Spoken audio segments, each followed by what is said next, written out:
Welcome to a deep dive that takes us right to the edge, the very edge of the known world.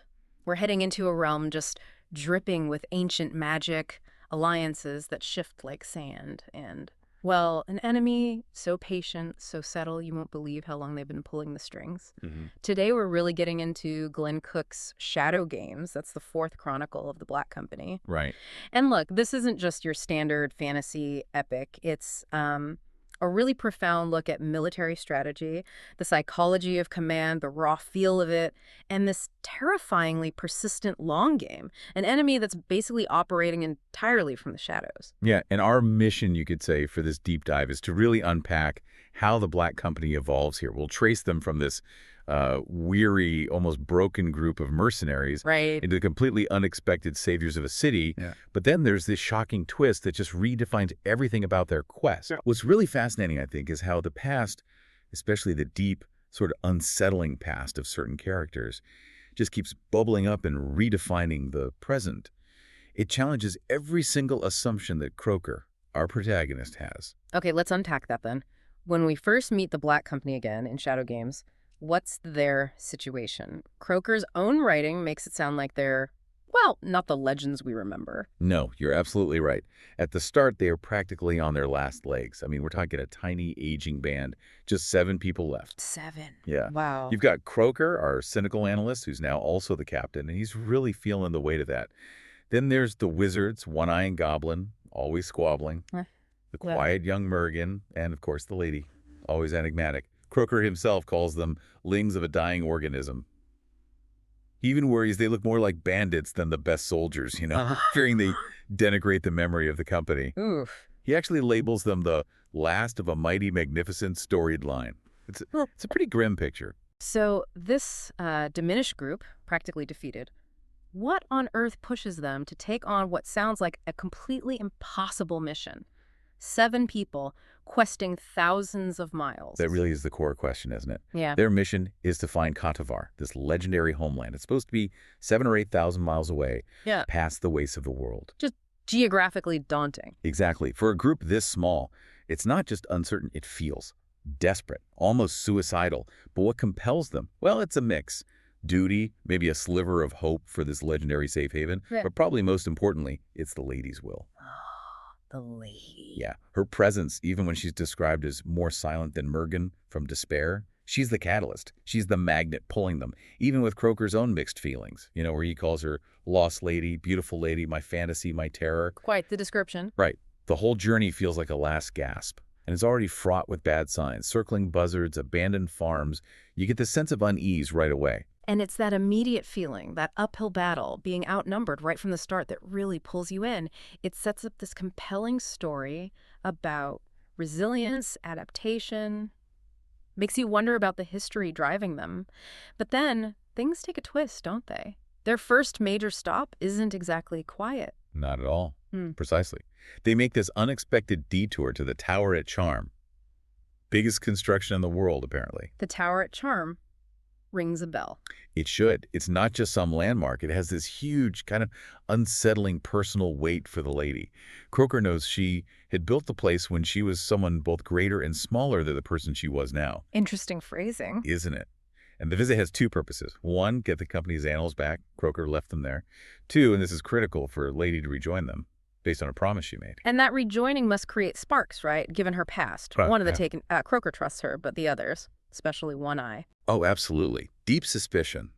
The memory of how easily the Taken seemed to be defeated at Charm, it just lingers. One-Eye actually says, did they really all die here? They went so easily? He wonders if some faked it. Like the limper. Exactly. He brings up the Limper's past resurrections. Reminds Croaker, I killed him. I killed him good. And if you hadn't turned up, I'd never have doubted. It adds this layer of paranoia, this constant threat that powerful enemies might just reappear. We feel it as readers, too. Yeah, you do. And Lady's pretty sharp here, though. She uses her old reputation, the fear she inspired, to get those annals quickly. But then she does something unexpected. She does. She just declares, I want to go on with you, Croaker. Yeah. Chooses to stay with this ragged company instead of reclaiming her old power base. Which is a huge decision. Massive. And it's not just about her character arc. It feels like a strategic calculation, too. Choosing influence within the company over raw power outside it. It shows this really nuanced understanding of leadership, maybe, shaping things through loyalty, not just force. It completely changes the company's path. I mean, she chooses to ride off with a band of tired old men who did not know where they were going or why. That says a lot about her shift. And right after that, the Black Company itself starts transforming, like incredibly fast. Lady's influence seems key, getting Croaker this new title, much more than just captain. Oh, yeah. He becomes an imperial legate, basically a super-empowered representative of the empire, broad military authority. The real power. Real power and wealth. They get 3 months' pay up front. And these incredible magical horses described as wild and wonderful, precious beyond belief. The ones that run forever. Those are the ones. Forever without tiring. Suddenly, they have incredible mobility. It's a massive leap from where they started. And it also shows something pragmatic about their world, doesn't it? Yeah. Even magic isn't immune to other methods. Exactly right. Lady uses a donative, basically, a hefty bribe to speed things up. And the wizards, One-Eye and Goblin, they totally appreciate that tactic. It just shows, even in this world full of ancient sorcery, power often comes down to very practical, almost mundane things, like cash. And their numbers grow too, right? They go from those 7 limbs of a dying organism to something much bigger. Who joins up? Well, they pick up various recruits, but the really significant ones are the Gnar from Via Exel. These guys are fierce warriors, but they don't just enlist. They see Croaker as something holy, the real captain, a demigod. A demigod. Why? Because of some ancient, almost forgotten connection to the original Black Company centuries ago. So for the Gnar, this trip to Kakavar isn't just a mission, it's a holy hajj, a pilgrimage. Wow. So you've got cynical vets mixed with religious zealots? Exactly. It creates this really unique, potent fighting force. Very different motivations, all pulling sort of in the same direction. And their journey takes them downriver next, straight into pirate territory, which requires some serious strategy. Okay, how do they handle that? Because this feels like where the masterclass in military strategy part really starts kicking in. It absolutely does. They rig their boats with defenses, ballistae, firebombs, the works. But the really clever bit is the dolphin. The dolphin? Yeah, it's this heavy, fish-shaped weight on a chain. They use it to literally smash enemy boats from underwater. Whoa, that's smart. Brilliant naval engineering, really. Tactical adaptation. And then there's the showmanship. Croaker puts on this terrifying, fire-breathing crocodile head. Seriously? Oh, yeah. It's not just for kicks.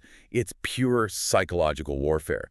Make yourself look like a mythological beast. Freak out the enemy before the fight even properly starts. So it raises that question, how much is real strength and how much is just terrifying spectacle? And in their world, the answer seems to be both. Definitely both, in equal measure.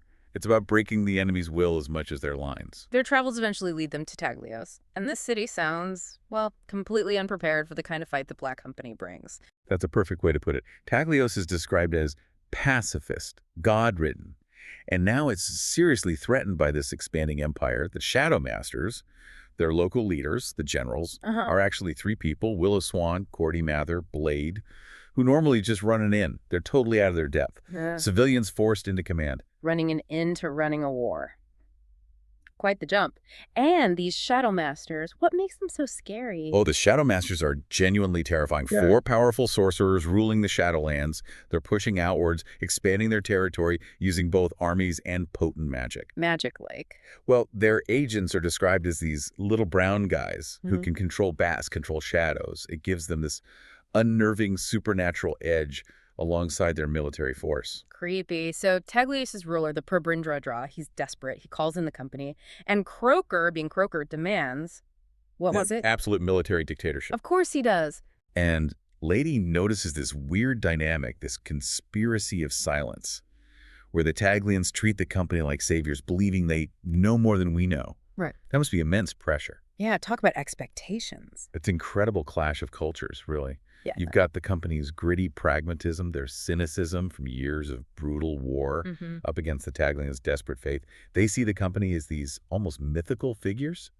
It really highlights how leadership means adapting.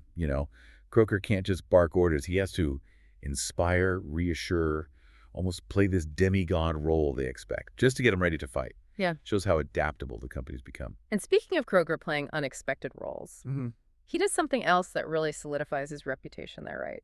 Something non-military. He does. Totally unexpected. His old medical skills come into play. He performs an appendectomy on a priest's daughter. An appendectomy. Yeah, in that setting. Yeah, a procedure completely unknown in Taglios. This act of healing, something totally outside their frame of reference, just further cements this idea of him as a healer, this figure of immense, almost divine power. It's a funny twist for a mercenary captain, isn't it? Definitely an interesting inversion. So the company's bigger, Croaker's got this crazy reputation, and Taglios starts gearing up for war. Mogaba, the Nar commander, sounds like he takes charge there. Mogaba is absolutely crucial. He whips the Taglian volunteers into shape, turns civilians into disciplined legions. They even bring elephants into the cavalry ranks. Elephants, wow, that's intimidating. You bet. But alongside the physical training, intel becomes vital. One Eye and Goblin are doing magical scouting, obviously, but they also get critical information from Shifter. Shifter, another taken working with them. Yeah, covertly. Shifter reveals the Shadowmasters' plan. They're going to dam a river. Yeah. This would let them launch an earlier flanking attack at a place called Numa, days before the main assault expected at Goja. That's huge. Changes everything. Completely reshapes their defense strategy. That early warning is invaluable. And Lady gets involved in strategy too, right? Not just advising, but thinking about the psychological angle again, even down to their gear. Yes, exactly. She pushes for showmanship in their battle look, designs these black, grotesque helmets, and she gives out those fearsome new names. Croaker becomes Widowmaker, she calls herself, Life Taker. Widowmaker and Life Taker.